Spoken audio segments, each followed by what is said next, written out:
is the story of a group of Americans who for 3 weeks are giving up the creature comforts for something else. They're on their way to Israel to work in non-combat jobs as civilian volunteers at an Israeli army base. They don't know what jobs they'll be assigned or where they'll be stationed. All are Jewish, still they are a varied bunch. Leo Pratt is 65, a retired auto mechanic. He was born in Berlin near the end of World War I, and by hiding there and in the infamous Warsaw Ghetto, Leo managed to survive the Holocaust.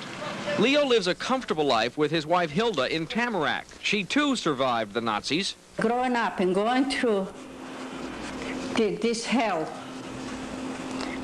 so every Jew what is alive and survived needs Israel.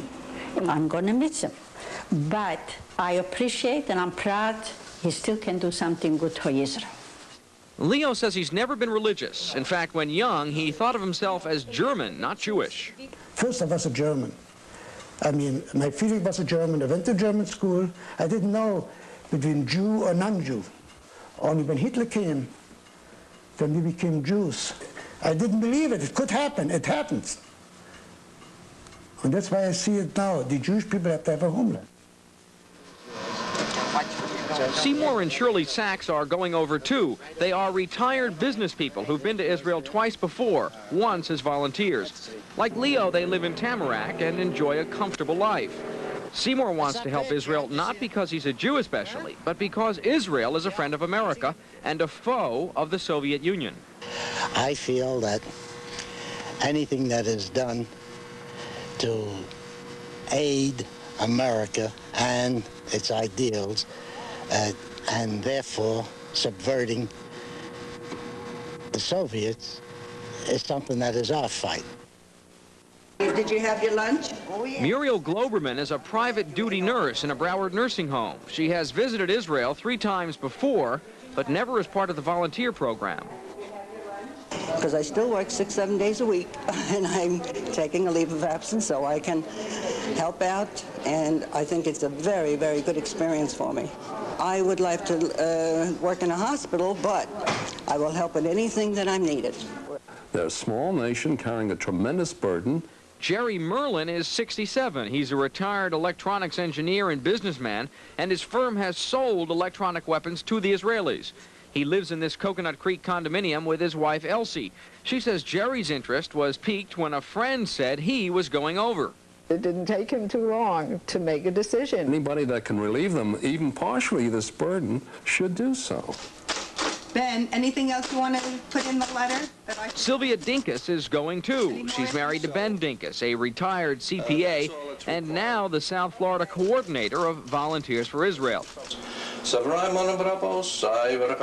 They've been married 43 years, and this will be her 18th trip to Israel. Ben and I are ardent Zionists, and we love Israel, and we feel this is our only home, besides America, really the only homeland the Jewish people have.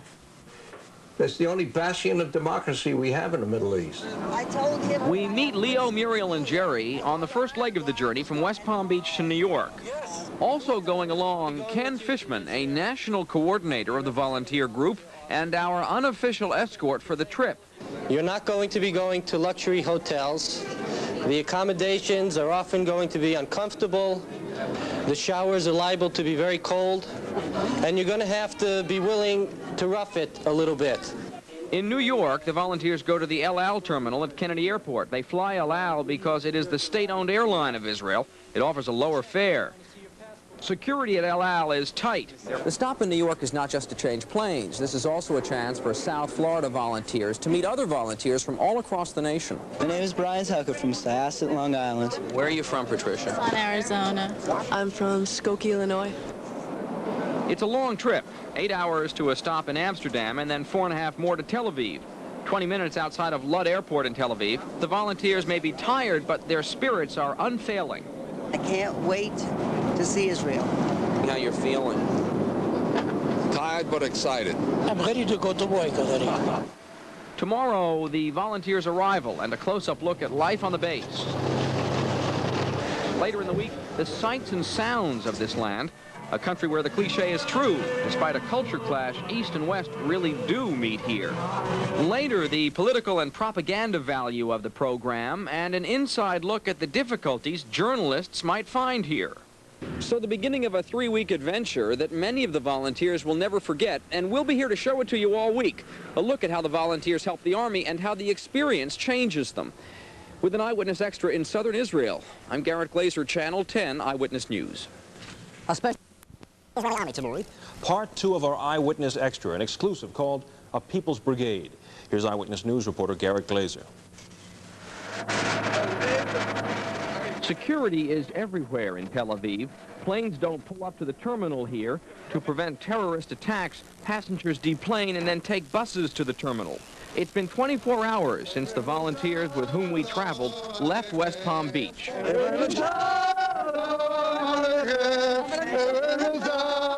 We are met by children with flowers and by local coordinators for the group, including Reserve Major Meir Indoor, the program's founder. He's a former paratrooper who thought up the volunteer idea while fighting in Lebanon 2 years ago. The volunteers will free active duty soldiers for more pressing jobs or for a speedier return home to their normal businesses. A short time later, the group arrives here, its new home, for 3 weeks at least. It's a tank maintenance facility in southern Israel. Israeli defense authorities have asked us not to name the camp or give its exact location, but both are well known in Israel. The day starts early here, 6 a.m. The volunteers seem to be treated much the same as Israeli soldiers. No special favors. The uniforms are standard issue. Only these small words on the epaulets identify the wearer as a civilian volunteer. Leo Pratt is a retired auto mechanic from Tamarack. Leo has ended up in a car and small truck repair job on the base. Leo, come here a sec. We want to ask you a question. How's it going? Very good, very good. You don't mind? No, not at all. Hard work? No, not for me. We'll do it gently. Hold it for a minute. Holiday Springs nurse Muriel Globerman also got a job in her regular field. She works in the camp infirmary. It's hard work, but I'm enjoying doing it. And Muriel's boss says she's fitting right in. How is Muriel doing? Good. Over at the warehouse, Shirley Sachs is painting tools to keep the rust off. I felt that what I was doing may not be so important looking, but I feel that it's important enough for me to do. Shirley's husband, Seymour, has been given the messy job of lubricating the barrels of hundreds of Uzi machine guns and American-made M16 rifles. You have to make sure that they're perfectly maintained. No question, a lot of tanks at a tank base, but don't make the mistake to think that all of them are Israeli or American. This one's Soviet. It's a T-55, and it was captured by the Israelis in battle. Retired electronic warfare specialist Jerry Merlin from Winmore Village has been put to work in tank maintenance. What are you doing exactly? Well, besides, I was working on these dollies, the bogey wheels they're called, and putting on new shoes, actually. It's almost like a disc brake. Greg Steinman is working on the tanks too. He's 22, from Clearwater, and recently discharged from the U.S. Marine Corps. Oh, I might never go home yet. I'll go visit. I might stay. I don't know yet. How's your life here on the base? It's military life. Yeah, ups and downs. Steinman has already signed up for another 3-week stint. Sylvia Dinkus is a 64-year-old grandmother of 8. She's working in the transportation office. She sorts and files and generally keeps things straight. She's also the wife of Ben Dinkus, the group's coordinator in South Florida. Tell me about Ben. Do you miss him? Yeah, I do. We've never been really separated, except when he was in the Army in 1942. How's it going here? Beautifully. Everyone seems to be very happy. Food is served family style here. Groups sit at long tables and dig in. I asked them what they're eating for lunch. אל תסתכלו למצלמה, נגעו רגיל, תמשיכו לאכול. חבר'ה, אל תצפו. נקניקיות, טריות, sausages and spaghetti and some carrots and soup. We finished oiling the M16s There are a few complaints. The volunteers would like heaters in the barracks, but they know few soldiers get them. The rooms here are pretty basic, as you might expect. 4 people to a room. They each have half of this storage facility here, this dresser. These cots are military issue. They're not particularly comfortable, but they're not all that bad. The volunteers provide their own sheets, their own pillows, their own towels.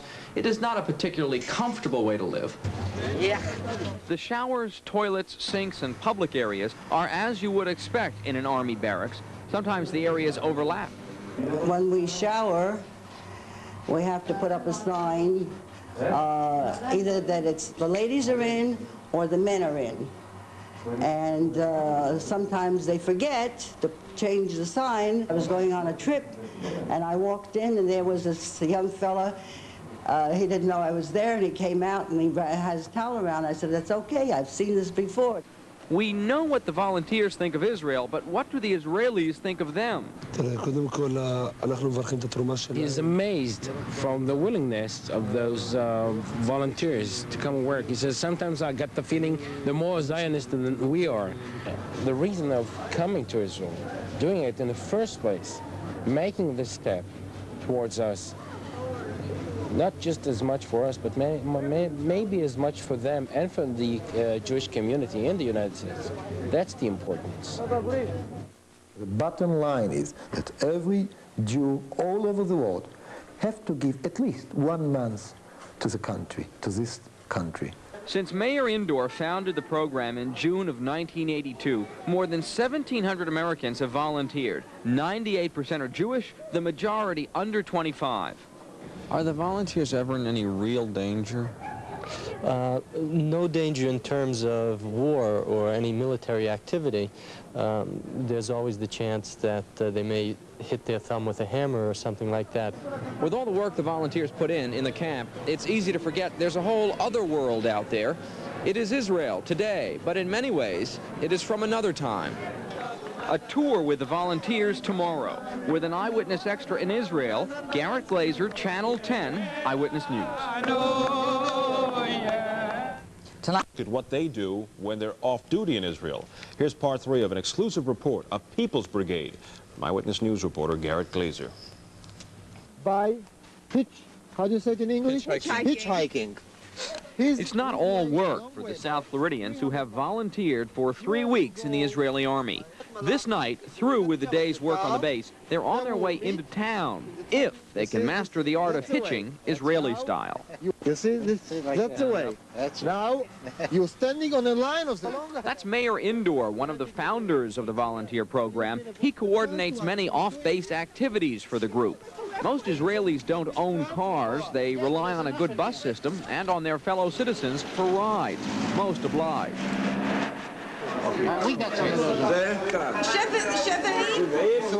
Once in town, the volunteers look over the local fair, buy some nuts, and check out the odds on soccer teams.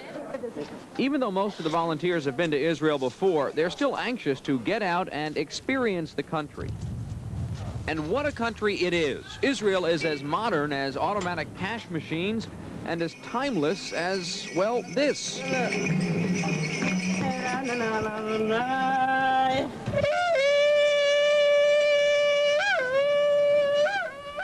Twice a week, bar mitzvahs are held at the Western Wall, or Wailing Wall, in Old Jerusalem. The bar mitzvah is, of course, the rite of passage from boyhood into manhood in the Jewish faith.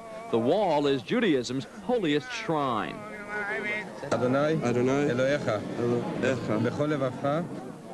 One of those being bar mitzvah this day, volunteer Greg Steinman. Greg is 22 from Clearwater, Florida, and recently discharged from active duty in the U.S. Marine Corps. He passed up a bar mitzvah at the traditional age of 13, but now he's ready. Since modern Israel was founded in 1948, Jews have arrived from all over the world. As it happens, this is the day when Sephardic families come for bar mitzvahs, and in a true spirit of love and friendship, these Moroccan Jews welcome this American Jew. Later, Greg sounds like someone who has just found religion. I touched the wall, I got a very ecstatic feeling. If you have stopped believing in God, start again, because this feeling came right to my heart, and I know that this is the place for me. After the bar mitzvah, the group strolls through the shuk, or marketplace, inside the walls of the old city.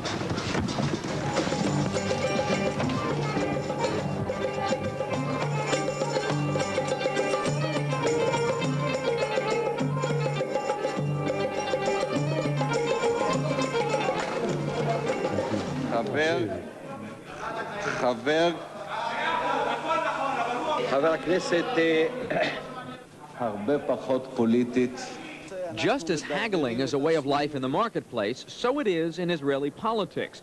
This is the Knesset, or parliament. On the day the volunteers visited, the coalition government of Prime Minister Yitzhak Shamir survived 3 no-confidence votes, but just barely. The issue, inflation. I'm sorry the Prime Minister couldn't make it. Later, government representatives spoke with the volunteers in a meeting room and thanked them for helping Israel. The partnership you share with us is not just partnership of feeling, of reading papers, even not only of contributing money, but of really participating in the life of the land here. All right, Leo. Okay. Volunteers got involved in the life of the land here, literally, by planting trees for Israel. They came one morning to the Jewish National Forest at the Valley of Peace. It was the day after Tu B'Shvat, or the festival for the New Year's planting of trees. Of course, to some extent, to the Israeli people, these volunteers are representatives of the American people, and perhaps never more so than this night. I am bringing the best regards of the mayor, Walter Falk, and the commissioners of the city of Tamarack. Tamarack volunteers Seymour and Shirley Sachs and Leo Pratt have come to the small garden town of Kiryat Tivon near Haifa in the north. They are working to link Tamarack and Kiryat Tivon as sister cities. You've been to Tamarack. What do you think of it? I think this Tamarack is very similar to our town. It's a little town, beautiful, quiet, clean, nice people.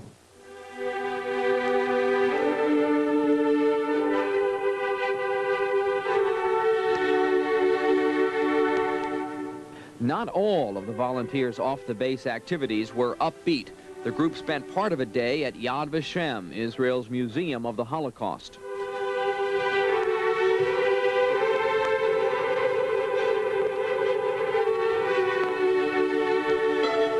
Yad Vashem was built so that the world won't forget the Nazi murder of 6 million Jews during World War II. A special meaning, no doubt, for all of the volunteers, but perhaps more so for Leo Pratt. He spent World War II in hiding in Germany and Poland.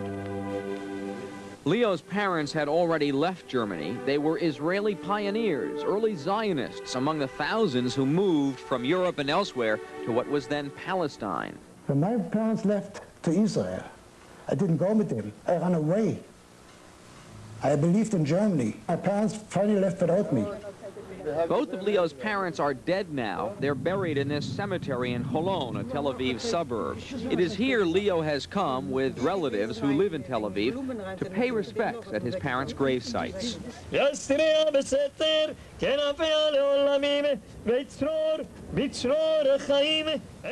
One of the most popular features of this program is that the American volunteers get to spend time with local Israeli families. For instance, the Shabbat, Sabbath service, and we're invited too.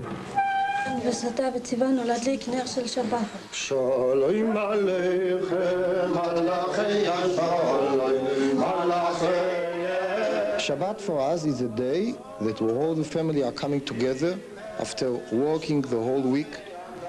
It's a time of meeting each other, of thinking about not only material life, about the spirit life.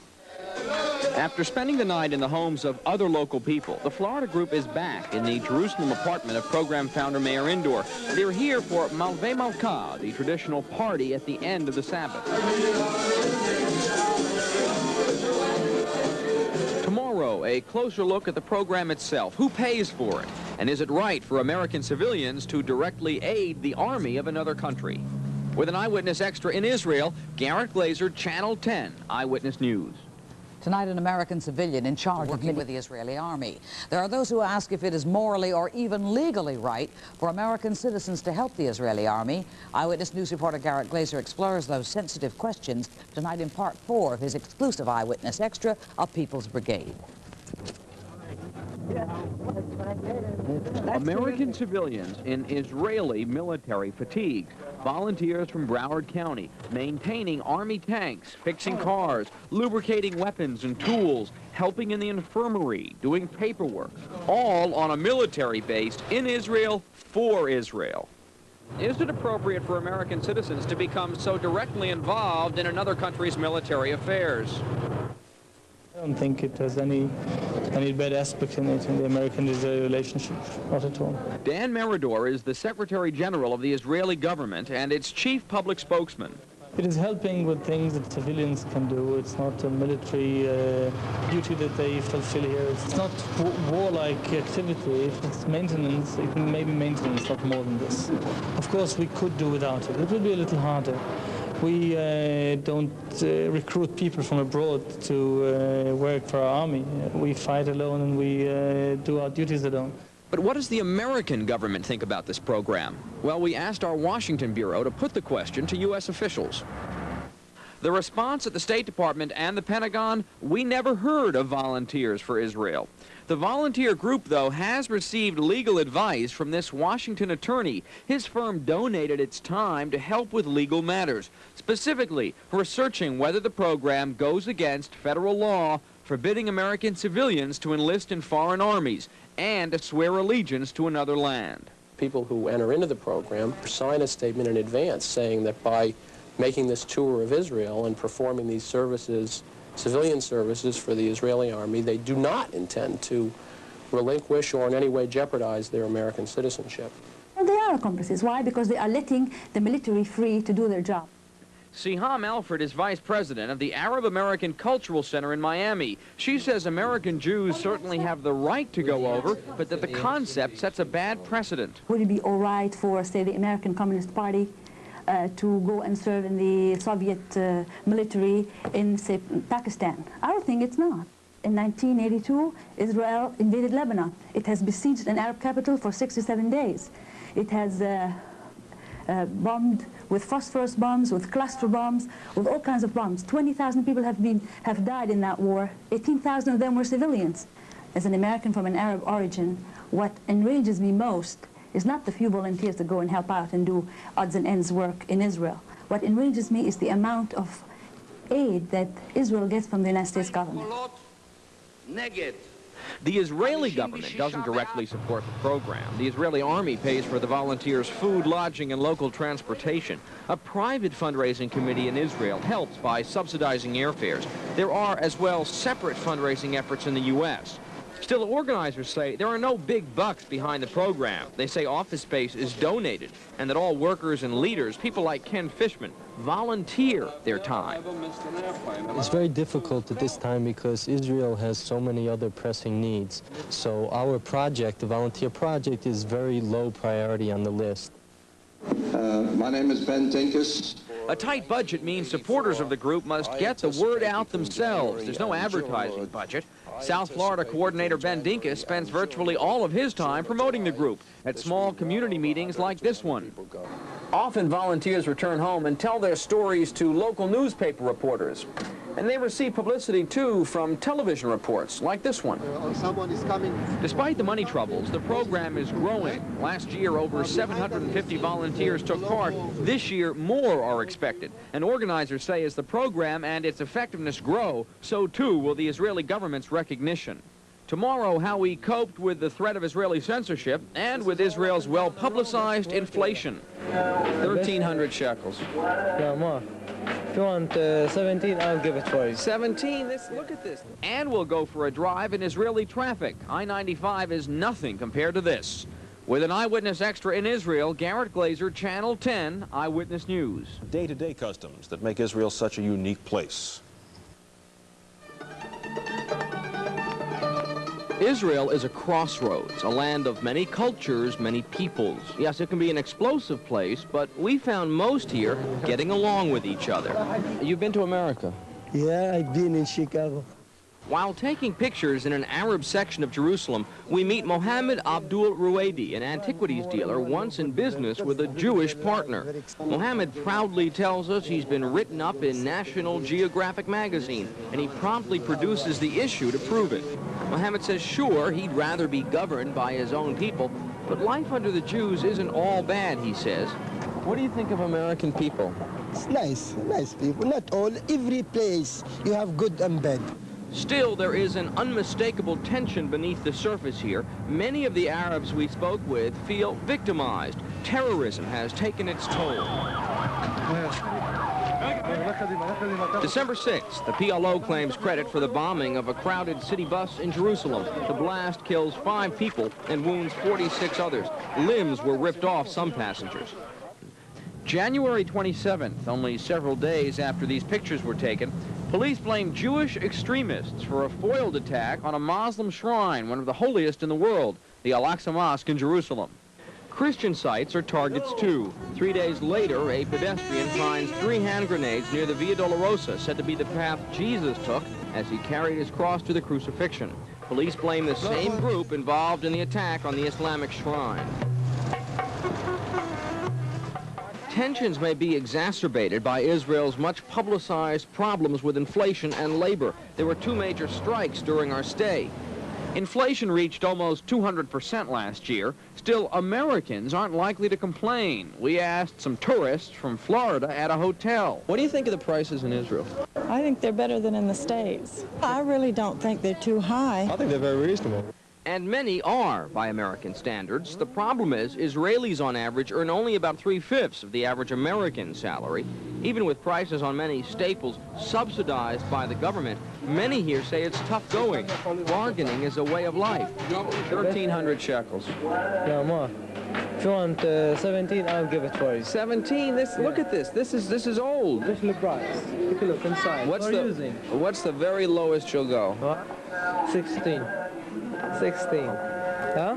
Okay, I guess we can come to agreement. Some would argue, though, there's no dealing with Israel's drivers. Their bad driving is one trait that unites the people here. There's no way you can understand the traffic and parking situation in Tel Aviv without seeing it for yourself. I can't tell you about it. These are cars that have been left on the street by drivers. They couldn't find parking spaces, so they just left their cars on the street. You can imagine what all of this creative parking does for the traffic situation here. In fact, if you had to describe the traffic here in one word, it would have to be insane. Taxis here, which are usually Mercedes, seem to go where they want to, when they want to. Police and meter maids ticket drivers and illegally parked cars, but the fact remains, many streets here just aren't made for cars. The traffic signs use characters anyone can read, so the language barrier is no excuse. The situation's gotten so bad, Israel's chief rabbi recently said he'd send out notices to every licensed Jewish driver in the nation, scolding them. Poor driving, he warned, is an affront to God. And then there's the price of gasoline in Israel. It's not that much higher than the price in Europe, say, but it's quite a bit higher than we pay in South Florida. So that's about 3,600 shekels, maybe about $30. Boy. The price at these pumps, 76 shekels a liter. That's about $2.50 a gallon. Of course, you don't even need a car if you're staying in the larger cities. We found Tel Aviv busy, developed, relatively dirty, westernized, European, in fact. On the Sabbath or Shabbos from Friday to Saturday nights, when most of the country shuts down, many Tel Aviv businesses stay open. We found residents here often thought other Israelis backwards and unsophisticated. Conversely, those elsewhere often thought Tel Aviv's people hurried, rude, even godless. When you think about it, it's not unlike America's relationship with New York. In some ways, Israel's public issues mirror our own. For instance, women's rights and a government move to limit or ban smoking in public places. But more than anything, it's the contradictions you notice here. This scene is only a few minutes' walk from this, which is but a few minutes' drive from this, a Bedouin settlement. The Bedouins are nomads who live much as they did 2,000 years ago. From the very old to the very new, we are in Kfar Adumim, one of the newest settlements on the West Bank, and right over the Judean hills, Jordan. Many would argue this is the future of Israel, its new settlements. This land was taken in the 1967 war against Israel's Arab neighbors. The claim that this land is properly Jewish territory, dating back 3,200 years. One touch of irony, most of the men building the houses here are Arab laborers. News accounts still refer to this area as the Israeli-occupied West Bank, but Israelis with whom we spoke simply called it Israel. The government here is sensitive about news accounts and image and security. No journalists here photographing on military bases are allowed to leave until the government censor takes a look at what you've shot. We've just come from the government censorship office. This is a videotape that's been sealed and stamped approved. And here's our approval in paper form to get this out of the country. We would have had a difficult time photographing anything sensitive anyway. Everywhere we went while taping the volunteers on the Army base, we were followed by this man, Israeli Defense Forces spokesman Danny Barel. And that was after the 5 days it took us just to get on the base. Our plans to visit were never relayed to the proper authorities, but we suspect that was more the result of a bureaucratic bungle than a discouraging tactic by the military. Some of the volunteers from outside Florida seemed suspicious of us, especially after a representative of an Israeli resettlement agency had a talk with them. One of the subjects, beware of the media. No way has this been an easy trip for all of the volunteers, but then again, they weren't expecting this to be easy. To the extent they helped the Israeli Defense Forces, they consider this journey a success. But apart from that, as Jews, all of the volunteers with whom we spoke say more than ever they feel a sense of belonging, a feeling that Israel must survive, and a hope that one day Israel will live in peace.